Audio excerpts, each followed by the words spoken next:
আসসালামু আলাইকুম রহমতুল্লাহ। আরে আপনারা এখানে ঈদ উপলক্ষে ভালো আছেন? আরে মাশাআল্লাহ, সরকার ভালো আছে? মাশাআল্লাহ। আসসালামু আলাইকুম ওয়া রাহমাতুল্লাহ। আমার প্রিয় সাহেব, আপনারা দেখে আমি মনটা ভরে গেল। মাশাআল্লাহ মাশাআল্লাহ। কেমন আছেন? কেমন আছেন? মাশাআল্লাহ আলহামদুলিল্লাহ। জি জি জি মাশাআল্লাহ। আচ্ছা আচ্ছা মাশাআল্লাহ। আপনারা ঈদ কেমন কাটলো? আলহামদুলিল্লাহ। আপনাদের দোয়ার বরকতে ভালো কাটছে। আলহামদুলিল্লাহ। আপনার কেমন কাটলো? আমরা আলহামদুলিল্লাহ ভালো করছি। মাশাআল্লাহ মাশাআল্লাহ। আপনার হযরত? আলহামদুলিল্লাহ আল্লাহর রহমতে মুফতি সাহেব মাশাআল্লাহ ভালো। হ্যাঁ আচ্ছা, আপনি? আমার তো আরো ভালো কাটছে, কারণ গতকাল ঐতিহ্যবাহী আখাউড়া ওলামা ছাত্র ঐক্য পরিষদের বিশাল 700 হাফেজের মাথায় আলেমের মাথায় পাগড়ি হয়েছে। গতকাল অনেক আনন্দ হয়েছে। আজকে আপনাদেরকে পাইয়া খুবই আনন্দ। আলহামদুলিল্লাহ এবং কলরবের আগমনে আখাউড়া মুখরিত হয়েছে। আলহামদুলিল্লাহ বাংলাদেশ মুখরিত হয়েছে। মাশাআল্লাহ আলহামদুলিল্লাহ। তো আমার একটা আজকে 2 দিন যাবত দেখতেছি মানে মিডিয়াতে মানে অনলাইনে যে কিছু মানুষ আছে, মানুষ রূপে কিছু জানোয়া, তারা ঈদের আনন্দের নামে বদনামি শুরু করে দিয়েছে। গান বাজনা তবলা বিভিন্ন ধরনের শরীয়ত বিরোধী কিছু কাজ করতেছে। তো আলহামদুলিল্লাহ মুফতি সাহেবকে পেয়ে আমি অত্যন্ত আনন্দিত হয়েছে যে এই প্রশ্নে শরীয়তে কতটুকু সমর্থন করে এই বিষয়ে একটু কথা বলবেন। আলহামদুলিল্লাহ ভাই, ইসলাম মানে আনন্দ, ইসলাম মানে শান্তি, ইসলাম মানে সুখ। পৃথিবীতে একমাত্র শান্তির ধর্ম, আনন্দের ধর্ম, সুখের ধর্ম যদি থাকে সেটা হচ্ছে ইসলাম। কুল বিফাদলিল্লাহি ওয়া বিরহমাতিহি ফাবিযালিকা ফালইফরাহু ওয়া খায়রুম মিম্মা ইয়াজমাউন। ইসলাম শান্তি। আল্লাহ তাআলা নিজেই বলেছে যে তোমরা খুশি হও, আনন্দিত হও, কুরআন পেয়ে তোমরা খুশি হও, তোমরা নবী পেয়ে তোমরা খুশি হও। আলহামদুলিল্লাহ আমরা শ্রেষ্ঠ নবী, মহানবী, রহমাতুল আলামিন নবী, ইমামুল মুরসালিন নবী, খাতামুন নবীয়িন নবী পেয়েছি, যেই নবীর সুপারিশ ছাড়া হাসরের ময়দানে কোনো সুপারিশ শুরু হবে না। যেই নবী জান্নাতে না যাওয়া পর্যন্ত কোনো নবী জান্নাতে যেতে পারবে না। সুবহানাল্লাহ। ওই নবী যখন মক্কা থেকে হিজরত করে মদিনাতে আসলেন, দেখলেন মদিনার মানুষ, ইহুদি খ্রিস্টানেরা তারা আনন্দ উপভোগ করে, সাহাবায়ে কেরামও তাদের সাথে আনন্দ করে। নবীজি বলল যে তোমরা এটা কিসের আনন্দ? বললো যে আমরা পূর্বকাল থেকে এরকমভাবে আনন্দ করে আসতেছি। আল্লাহর নবী বলল আমি কি তোমাদের জন্য এর চাইতে আরও উত্তম দিনের কথা বলবো? সাহাবায়ে কেরাম বলল জি হ্যাঁ ইয়া রাসূলুল্লাহ।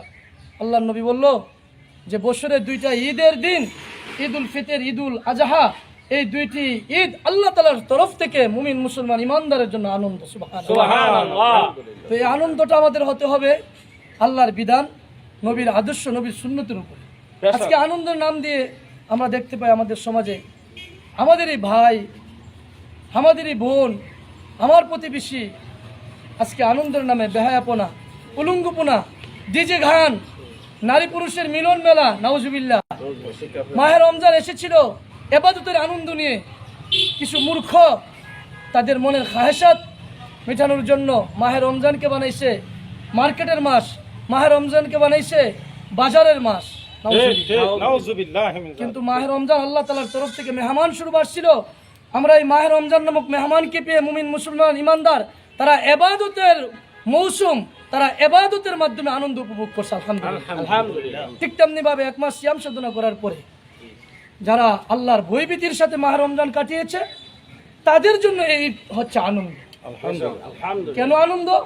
আল্লাহর নবী বলছে যে 1 মাস সিয়াম সাধনা যারা করছে, আল্লাহর ভয়ভীতির সাথে যারা মাহে রমজান ইবাদতের সাথে, কিয়ামুল লাইলের মাধ্যমে, তাহাজ্জুদের মাধ্যমে, রোজার মাধ্যমে, কোরআন তেলাওয়াতের মাধ্যমে, আল্লাহর ভয়ভীতির মাধ্যমে এই মাহে রমজান যারা আল্লাহর বিধান নবীর আদর্শের উপর কাটাইছে, এই 1 মাস মুমিন মুসলমান ইমানদারের কষ্টের ফসল পবিত্র ঈদুল ফিতরের দিন নূরের ফেরেশতারা তাদের সাথে মুসাফা করবে। আল্লাহ তাআলা ইমানদারকে আল্লাহর তরফ থেকে পুরস্কার দিবে। সুবহানাল্লাহ। মুসলমান ইমানদারের জন্য এর চাইতে বড় আনন্দ উপভোগ আর হইতে পারে না।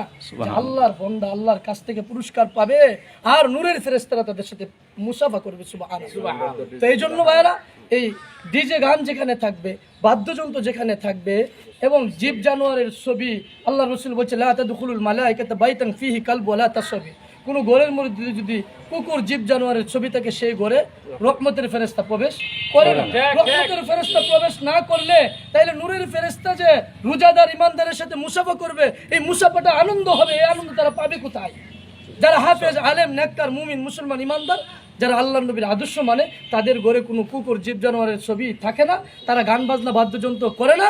এই জন্য তারাই প্রকৃতপক্ষে আল্লাহর তরফ থেকে যে আনন্দটা দেওয়া হয়েছে, ওই ইসলামের আনন্দ, কোরআনের আনন্দ, নবীর আদর্শের আনন্দ, এরকম উলামায়ে কেরাম যারা সুন্নতি পোশাক পরিধান করে, যারা নবীর সুন্নত ধারণ করে, তারা আল্লাহর তরফ থেকে পুরস্কার পেয়ে থাকে। এই জন্য আমি বিশ্ববাসীর কাছে অনুরোধ করব, আমাদের এই আনন্দটা হবে আল্লাহর বিধান, নবীর আদর্শের উপর। আমরা এই ঈদ পেয়ে আমরা নারী পুরুষকে একসাথে ঢেলে দিব না। আমরা আমাদের যুবক যুবতীদের প্রতি আমরা নজর রাখবো, আমরা আমাদের যুবক যুবতীদেরকে পর্দা করাবো। আমরা যে ঈদের মার্কেট করে দিব, ঈদের পোশাকটা হবে নবীর শিখানো পোশাক, নবীর তরিকার পোশাক, ইসলামের পোশাক। আল্লাহ তাআলা আমাদেরকে এই নবীর আদর্শের উপরে পর্দার সাথে বেহায়াপনা, উলঙ্গপনা ছেড়ে দিয়ে আল্লাহ তাআলা আমাদেরকে ইসলামের আনন্দ উপভোগ করার তৌফিক দান করুন। আমিন। সম্মানিত দিনী ভাইরা, ফেসবুক বন্ধুরা, সারা দেশবাসী, পৃথিবীবাসী, এই ছোট্ট একটি শেয়ার এবং কমেন্ট এবং লাইকের মাধ্যমে আপনারা অবশ্যই উলামায়ে কেরামের পাশে থাকবেন। আপনাদেরকে ঈদ মোবারক, খুশ আমদেদ। আসসালামু আলাইকুম ওয়া রাহমাতুল্লাহ।